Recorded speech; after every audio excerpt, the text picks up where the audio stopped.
जिल्हाधिकारी कुमार आशीर्वाद यांच्या अध्यक्षतेखाली राष्ट्रीय क्षयरोग दूरीकरण कार्यक्रमांतर्गत टीबी मुक्त ग्रामपंचायत अभियानामध्ये 2023 या वर्षामध्ये जिल्ह्यातील एकूण 53 ग्रामपंचायत पात्र ठरल्यानुसार जिल्हाधिकारी महोदय यांच्या शुभ हस्ते महात्मा गांधीजींचा पुतळा आणि प्रशस्ती पत्र देऊन ग्रामपंचायतीचा गौरव करण्यात आला।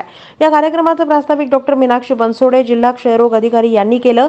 या कार्यक्रमास ईशादीन शळकंदे उपमुख्य कार्यकारी अधिकारी ग्रामपंचायत, डॉक्टर संतोष नवले जिल्हा आरोग्य अधिकारी, डॉक्टर सुवर्णा रामटेके जागतिक आरोग्य संघटना सल्लागार क्षय, डॉक्टर विनोद अभिवंत वैद्यकीय अधिकारी तसेच सर्व तालुका गटविकास अधिकारी, आरोग्य अधिकारी, पुरस्कार प्राप्त ग्रामपंचायतीचे ग्रामसेवक, सरपंच, जिल्हास्तरीय कर्मचारी वर्ग उपस्थित होता।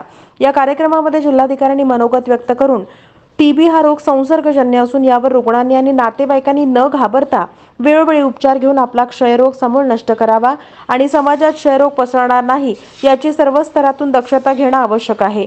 तसेच आपला गाव, आपला तालुका, आपला जिल्हा क्षयरोग मुक्त होईल याबाबत मार्गदर्शन केलं। उर्वरित ग्रामपंचायतींनी हे सुद्धा पुढील 2 वर्षांमध्ये टीबी मुक्त कसे होतील याबाबत सर्व स्तरातून प्रयत्न करावेत असं आवाहन केलं।